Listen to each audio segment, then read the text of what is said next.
여호수아서 8장 30절부터 35절 말씀입니다.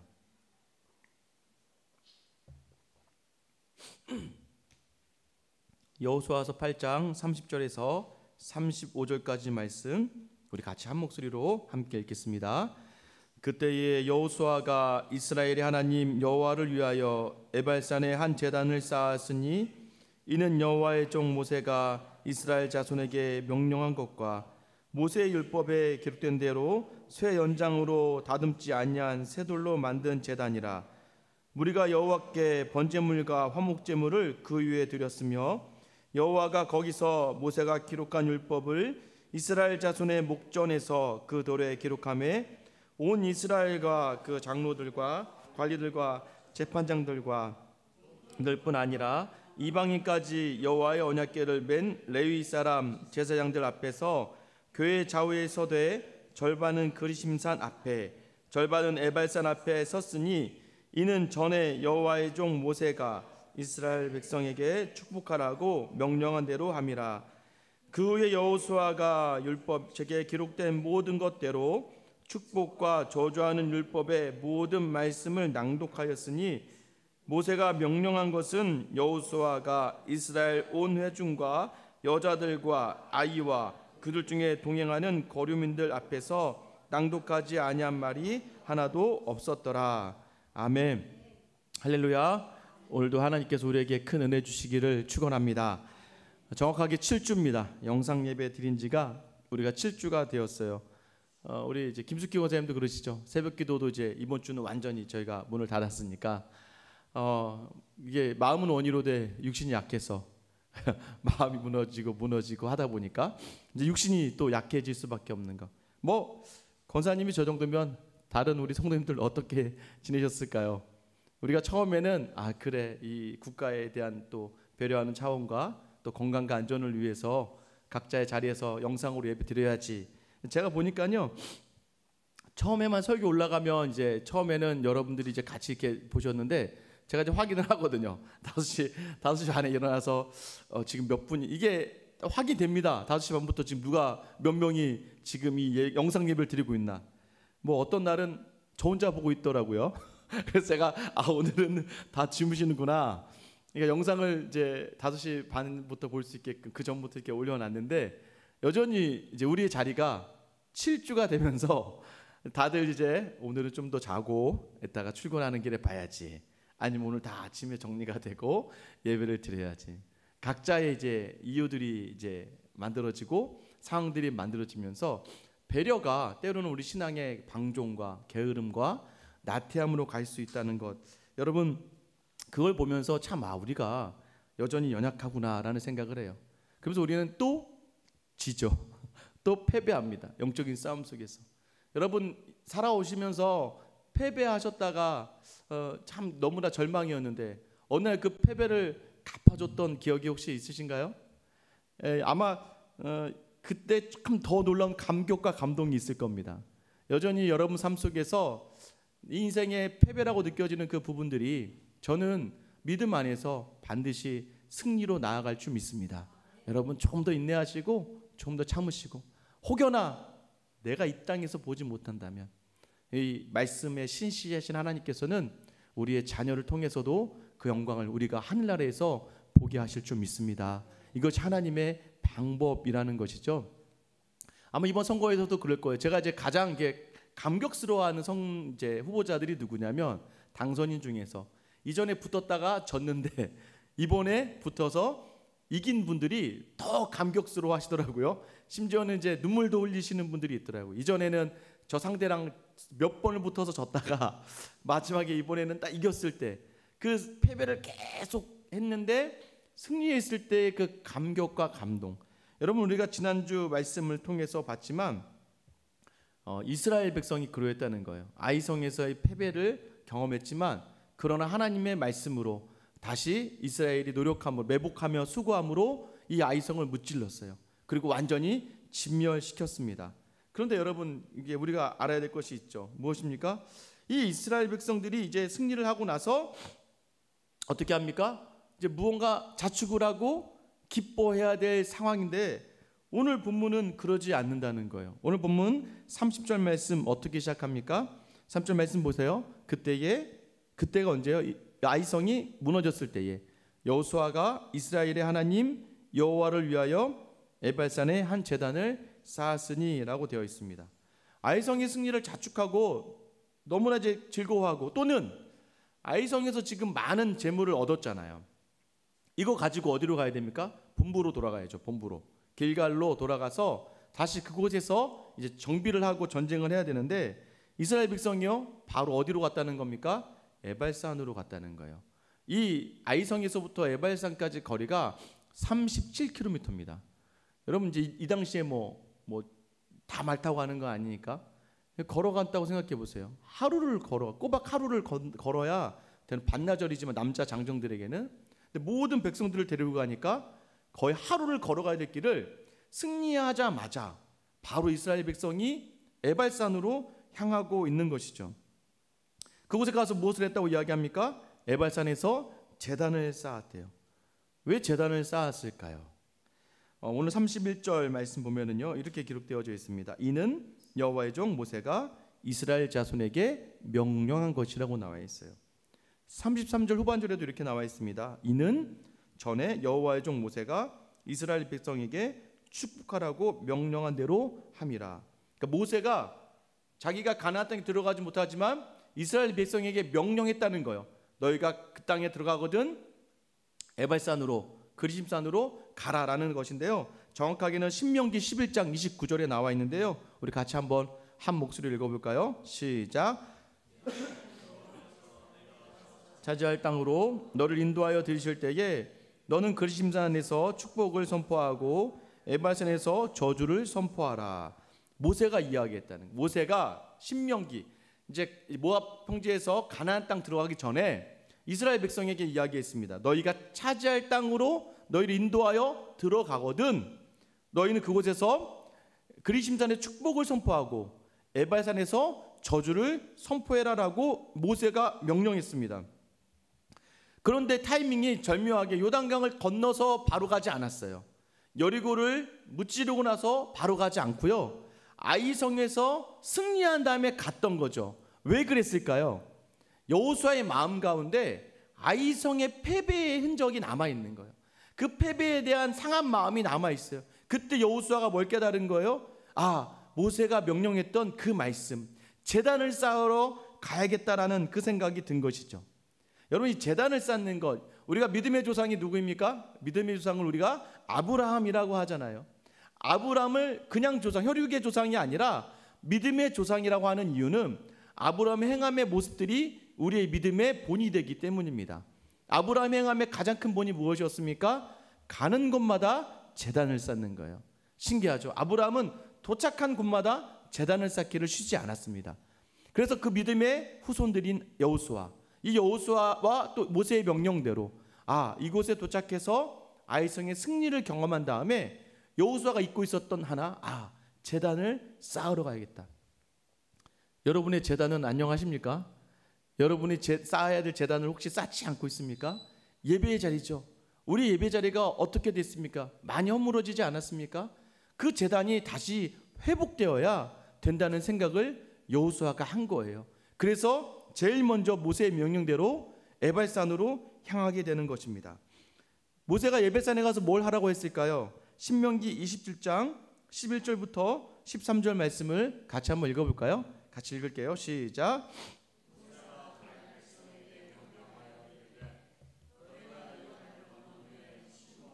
레위와 유다와 이스라엘과 요셉과 베냐민은 백성을 축복하기 위하여 그리심산에 서고, 르우벤과 갓과 아셀과 스불론과 단과 납달리는 저주하기 위하여 에발산에 서고, 이렇게 얘기하죠. 반절은 그리심산, 반절은 에발산. 반절에게는 축복을 선포하고 반절에게는 저주를 선포해요. 참 이거 왜 저주가 선 곳에 가는 지파들은 굉장히 기분이 안 좋을 것 같아요. 그죠? 제가 여기서 만약에 이쪽은 제가 축복을 선포할 테니까 아멘으로 받으시고, 여긴 제가 저주를 선언합니다. 아멘 받으려면 자리를 옮겨가시지 않을까 생각하는데, 그런데 어쨌든 모세는 반반 나눠서 한쪽에는 축복을 선포하고 한쪽에는 저주를 선포하라고 이야기합니다. 자, 이 진행을 하는 데 있어서 이제 이것이 무엇을 얘기하는 거예요? 제단을 쌓고 예배를 온전한 예배를 함께 드리는데 여기에 유의사항이 있습니다. 오늘 본문에 등장하는데요, 31절과 32절 말씀입니다. 같이 한번 읽어볼게요. 시작. 이는 여호와의 종 모세가 이스라엘 자손에게 명령한 것과 또 모세 율법에 기록된 대로 쇠 연장으로 다듬지 아니한 새 돌로 만든 제단이라. 무리가 여호와께 번제물과 화목제물을 그 위에 드렸으며 여호수아 거기서 모세가 기록한 율법을 이스라엘 자손의 목전에서 그들의 기록함에. 자, 보세요. 세 가지가 나오죠. 첫 번째는 뭐냐면 쇠 연장으로 다듬지 아니한 돌로 제단을 쌓는 거예요.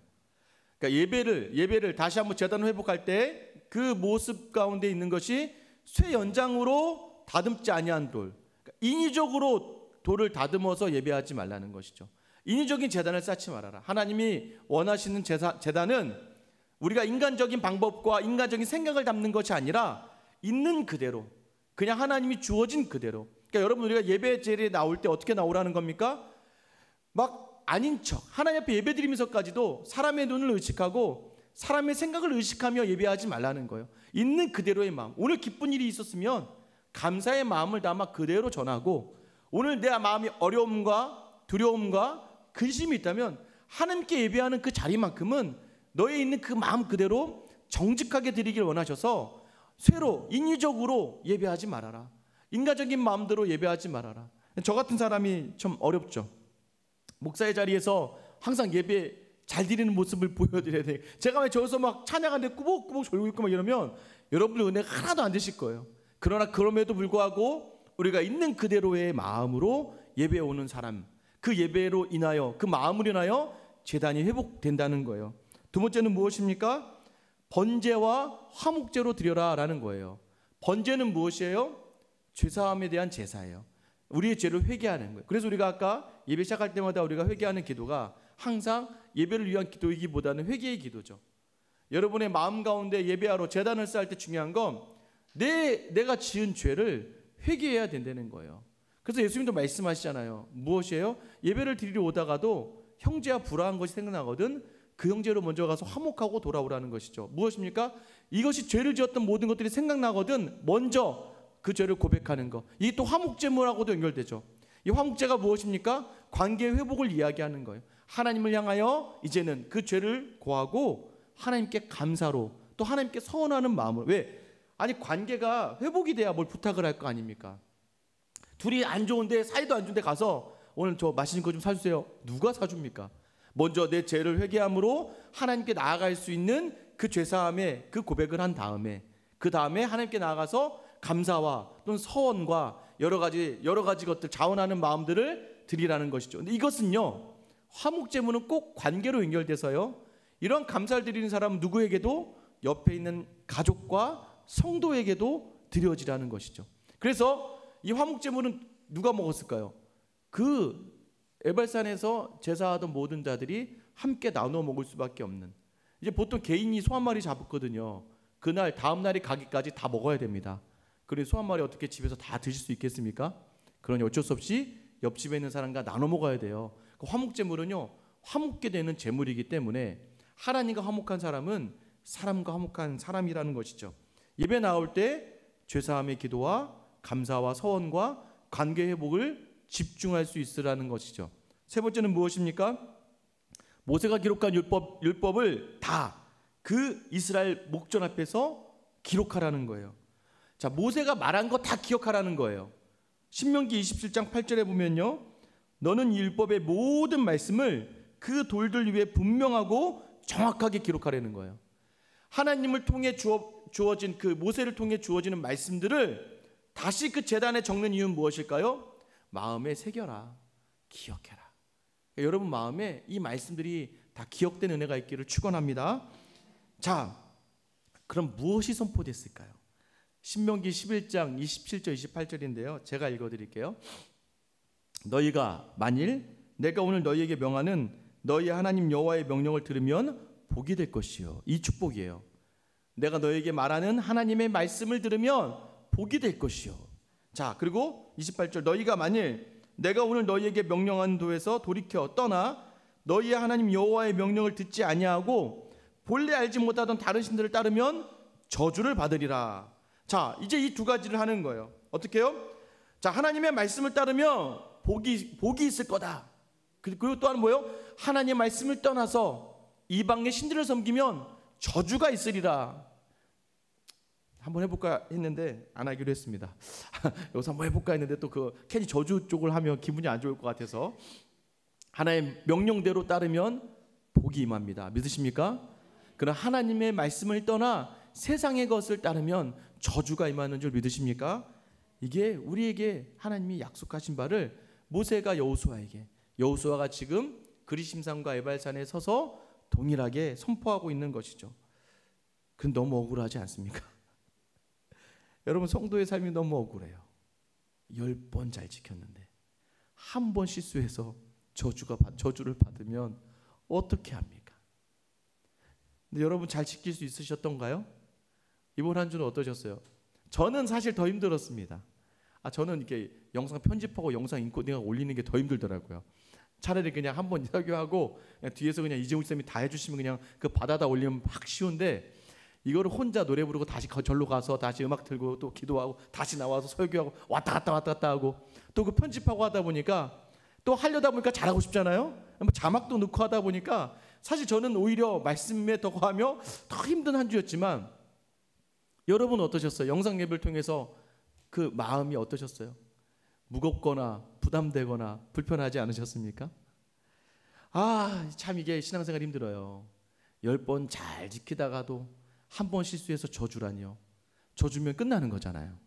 하나님께 돌이키면 끝나는 거잖아요. 근데 여러분, 오늘 말씀이 주시는 건 우리에게 너 10번 잘 지키고 한 번 저주하면 끝나니까 바짝 긴장해라. 긴장 안 하고 살다가 죽는다. 이걸 이야기하는 거지만, 그러나 그 이야기의 본질은 무엇입니까? 오늘 여호수아가 그리심산과 에발산 중에서 어디에 제단을 쌓았다고 이야기해요? 에발산에 제단을 쌓았어요. 그리심산은 무엇을 하는 곳이에요? 축복을 선포하는 곳이에요. 에발산은 무엇입니까? 저주를 선포하는 곳이에요. 저주를 선포하는 곳에 제단을 쌓아요. 제단을 쌓고 번제와 화목제를 드려요. 그리고 다듬지 아니한 돌을 세워요. 여러분, 이것이 다 지금 무엇을 이야기하고 있는 걸까요? 이것은 다 지금 앞으로 그 저주의 자리에 우리를 대신하여 그 다듬지 아니한 모퉁이 돌로 오실 예수, 세상이 버린 돌로 오신 예수 그리스도, 그리고 우리를 위하여 죄사함의 제물로 희생되어 주실 예수 그리스도, 또 우리와 하나님의 관계를 회복하기 위하여 화목제물로 오신 그 예수 그리스도, 그리고 율법이 온전한 회복 후에 완성된 말씀으로 오시는 예수 그리스도. 그러므로 하나님의 이 모든 말씀들을 다 축복으로 변화시키실 예수 그리스도를 상징하고 있는 거예요. 이것은 무엇을 의미합니까? 너희가 아무리 저주받을 그 자리에 있다 할지라도 너희를 끝까지 포기하지 않으시는 그 하나님의 은혜, 그 예수 그리스도를 우리에게 오늘 보여주고 계신다는 거예요. 하나님은 우리를 결코 포기하지 않으시고 내려놓지 않으세요. 그런데 왜 저주를 선포할까요? 어제 아들과 같이 이제 태권도장에 이제 주말마다만 이렇게 이제 국기원이 지금 몇 달을 연기가 돼서 단을 못 따고 있습니다. 주말마다만 잠깐, 예전에 살던 도장에 이제 제가 오후에 잠깐 이제 데려다주고 오는데요. 오는 길에 아이가 그런 얘기를 하는 거예요. 아빠, 예전에 엄마가 되게 무서웠던 적이 있다? 그러는 거예요. 왜? 예전에 한번 아이가 학교에서 나오다가 500원짜리 아이스크림을 파는 곳이 있었는데, 이 장사하시는 분이 아이가 아직 어리고 하니까 500원짜리 아이스크림인데 막 본인이 막 애한테 아이스크림 더 줘서 1,000원을 받으신 거예요. 그러니까 이 아이도 500원짜리 먹으려고 그랬는데 갑자기 1,000원을 내게 됐으니까. 근데 집에 왔는데 마침 그때 아내가 이제 집에 있을 때였는데 아이가 이제 당하고 온 거잖아요. 아이가 이제 그 얘기를 하니까 엄마 입장에서 얼마나 좀 이렇게, 아니 이 아이한테 무슨 짓을 하는 거야라고 생각하고 갔는데, 또 그 아주머니도 굉장히 이제 좀 이렇게 강하시다 보니까 또 이제 저희 집사람도 이제 그 앞에서는 이제 왜 이렇게 하면, 이렇게 장사하면 안 되죠라고 하면서 서로 간에 이제 이야기가 됐는데, 그 아이의 머릿속에서는 엄마가 이렇게 딱 엄마가 화를 냈어라고 하는데, 저는 아직까지도 제가 어떻게 살아오면서 그렇게 큰 소리를 낸 적을 본 적이 없어서 저희 아내가 지금 여기 있어서 하는 말은 아니지만 한 번도 저희 아내가 큰 소리를 낸 적을 별로 들은 적이 없는데 엄마가 큰 소리를 질렀어? 그러더니 저희 아이가 그러는 거예요. 그때 엄마가 되게 무서웠어. 그 얘기 하더라고요. 그러면서 그 다음 말이 중요해요. 그때 이후로 내가 엄마한테는 까불지 않기로 했어. 엄마한테 까불면 엄마 그렇게 화내면 무서울 것 같더라고. 그 모습을 보고 나도 엄마한테 잘못하면 저렇게 혼날 수 있구나. 여러분, 저주를 자꾸 이야기하면서 구약의 모든 사건들 속에서 이스라엘을 징벌 하신 하나님의 일들을 보여주는 이유가 무엇일까요? 오늘날 우리에게 주시는 거예요.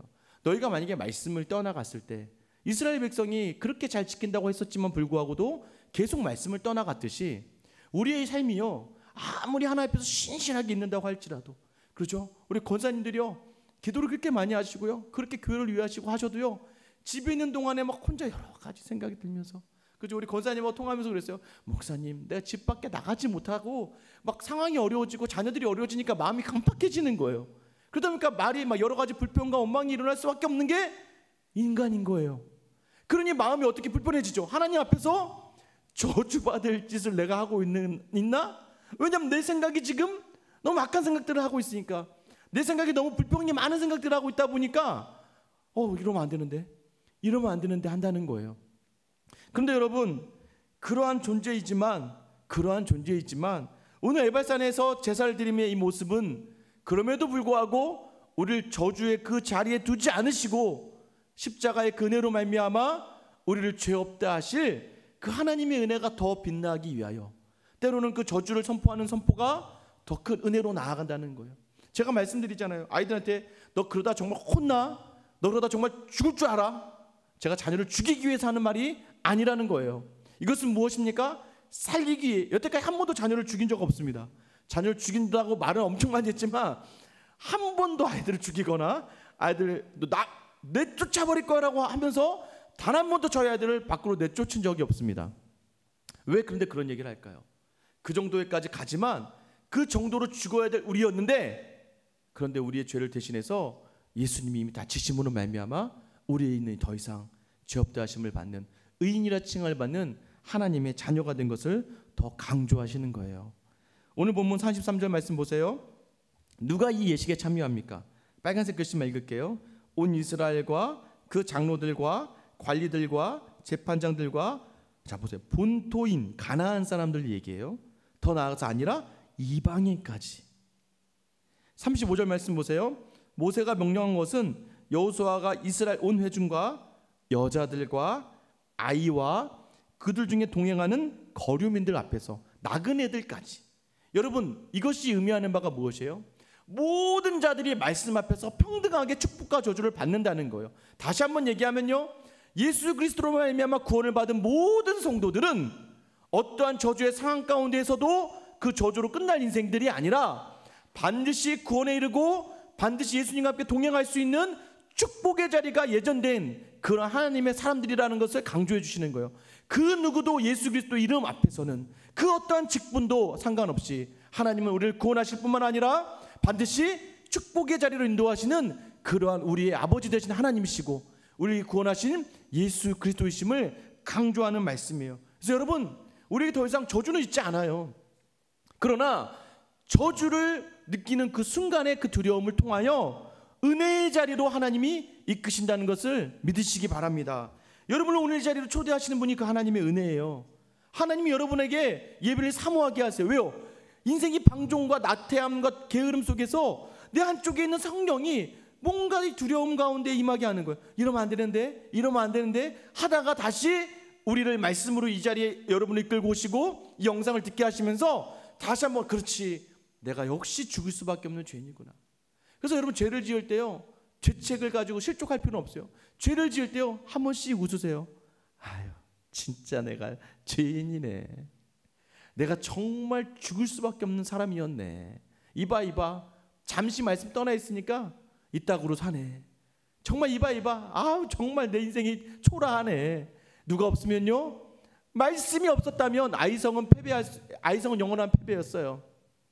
말씀이 임함으로 하나님이 함께 하셨기 때문에 아이성의 승리가 되는 것처럼, 그래, 내 인생에 말씀이 없으니까 쫄딱 망할 수밖에 없구나. 그러나 말씀이 있으니까 상황이 바뀌지 않고 환경이 바뀌지 않아도 내가 기쁨과 감사로 살아내는구나. 그러니까 여러분, 저는요 이 코로나 시간이 굉장히 의미가 있고 은혜가 있고 기쁨이 있고 감사가 있었어요. 어제도요 미용실에 이제 가서 제가 머리 좀 했습니다. 좀 티가 나는지 안 나는지 모르겠는데 뭐 미용하는데 미용실 이제 아이들 태권도장 데려준 김에 이제 거기 옆에 가던 미용실에 갔는데요. 그 미용실 하는 원장님이 그러시는 거예요. 아유, 잘 지내셨어요? 2달 정도마다 이제 한 번씩 파마하러 가거든요. 아유, 목사님 잘 지내셨어요? 그래서 야, 어떻게 원장님도 잘 지내 힘드실 텐데 어떻게 잘 지내셨어요? 그런데 갑자기 원장님이 그러시더라고요. 아니, 제가 이제 그 유튜브를 통해서 목사님 그 설교를 듣고 있는데 목사님 머리 자를 때가 됐는데 안 오셔서 자꾸 저한테 그 얘기 하시더라고요. 그러니까 그분이 관심이 뭐예요? 제가 설교한 유튜브에서 제 머리를 보고 계셨다는 거죠. 근데 저희 교회 교인도 아니셨고 저랑 관계 있는 분도 아니셨어요. 근데 그 말이 그럼 계속해서 이분이 영상을 통해서 예배를 드리고 계셨다는 거예요. 그러면서 제 매일 보고 있어요, 목사님. 그러면서 또 한 번 내가 그 고생한 것들이 정말 수고한 것들이 헛되지는 않는구나. 참 감사하구나. 그래서 그분들이 저를 바라봐 주시면서도요, 저를 아주 싸게 합니다. 아주 비싼 값이 하지 않고요, 싸게 해주시고요, 또 정말 잘해주시고 정성을 다해 주세요. 그러면서 이분들이 이 상황 속에서도 제가 좀 나름대로 힘을 내서 하는 부분에 있어서 보람이 있게 또 그 말씀을 듣게 하시니까 너무나 감사하더라고요. 또 우리 성도님들을 만나 뵐 때마다 또 성도님들이 교회 생각하는 마음들 속에서 저는 이 시간 속에서 단 한 번도 낙심하거나 실족하지 않았어요. 오히려 더 저에게 감사가 있더라고요. 무엇입니까? 말씀이 함께 계시고 하나님이 함께한 삶을 통하여 우리는 그 가운데 어떠한 상황 속에서도 만족하고 기쁨 가운데 있게 되는 것이죠. 사랑하는 성도 여러분, 이거예요. 여러분, 이 자리가 어느 자리인 줄 아세요? 에발산과 그리심산의 가운데는 뭐가 있냐면요, 세겜이라는 지역이 있어요. 세겜이라는 지역을 생각하면 여러분 생각나는 사람이 딱 있어야 됩니다. 누구입니까? 야곱이 있어요. 야곱이요, 둘째로 태어났잖아요. 그런데 야곱이요, 그 장자의 축복을 너무나 소망했어요. 아버지 이삭이 가지고 있는. 형 에서는 매일 사냥하러 나갔어요. 근데 야곱은 집에서 있다 보니까 장막안에 거하면서 집안일 도왔거든요. 아버지 이삭에게 주시는 하나님의 은혜가 너무나 큰 거예요. 막 100배의 축복을 받게 하고 흉년 중에서 막 파는 데마다 막 물이 나오고. 야곱이 소망한 게 난 저 축복 가지고 싶다. 그래서 야곱이요, 야곱의 이름이 사기꾼입니다. 사기꾼처럼 형을 속여서 아버지의 축복을 받았어요. 천국이 침노하는 자라는 게 바로 이런 거예요. 저 축복이 받고 싶은 거예요. 저 축복이, 하나님이 나와 함께 하신 축복이 받고 싶어서요, 에서를 속여서 축복을 받았어요. 그랬더니 에서가 자기를 죽이겠다고 하네요. 엄마가 놀래서 아들 죽이면 안 되잖아요. 야, 삼촌 라반의 집에 가 있어라. 그래서 하란 땅으로 아들을 보내요. 그래서 엄마에게 쫓겨났죠. 그동안 장막에 거했죠. 사냥도 한 사람이 아니니까 두렵죠. 떨립죠. 가는 길이 무섭고 두려워요. 그곳에 한 곳에 정해서 돌 베개를 놓고 잠을 청해요. 잠을 청하는데 밤에 환상이 임해요. 천사들이 나타나고요, 하나님의 음성이 들려요. 내가 아브라함과 이삭의 하나님이다. 내가 너와 함께 할 것이고 네가 어디로 가든지 너를 도울 것이고 너를 지켜서 다시 이 땅으로 오게 할 거야 라는 음성을 들려주세요. 그때 야곱이 자다가 깜짝 놀라서요, 이곳이 하나님의 집이구나. 하나님의 집이라는 히브리어 뜻이 벳엘입니다. 베이트라는 단어가 집이고요, 엘이 하나님의 뜻이잖아요. 그러니까 하나님의 집, 베델이구나. 여기가 베델이야. 그러면서 이 야곱이요, 그 하나님을 만나며 하나님을 경험하고 하나님의 약속을 들으며 서원하는 바가 있어요. 창세기 28장 20절부터 23절인데 우리 같이 한 목소리 읽어볼까요? 시작. 야곱이 서원하여 이르되 하나님이 나와 함께 계셔서 내가 가는 이 길에서 나를 지키시고 먹을 떡과 입을 옷을 주시어 내가 편안히 아버지 집으로 돌아가게 하시오면 여호와께서 나의 하나님이 되실 것이요 내가 기둥으로 세운 이 돌이 하나님의 집이 될 것이요 하나님께서 내게 주신 모든 것에서 10분의 1을 내가 반드시 하나님께 드리겠나이다 하였더라. 내가 이 베델을 기억하여 이 베델에서 하나님의 집으로 세워 11조를 드리고 하나님을 섬기겠습니다라고 작정을 하고 떠나갔어요.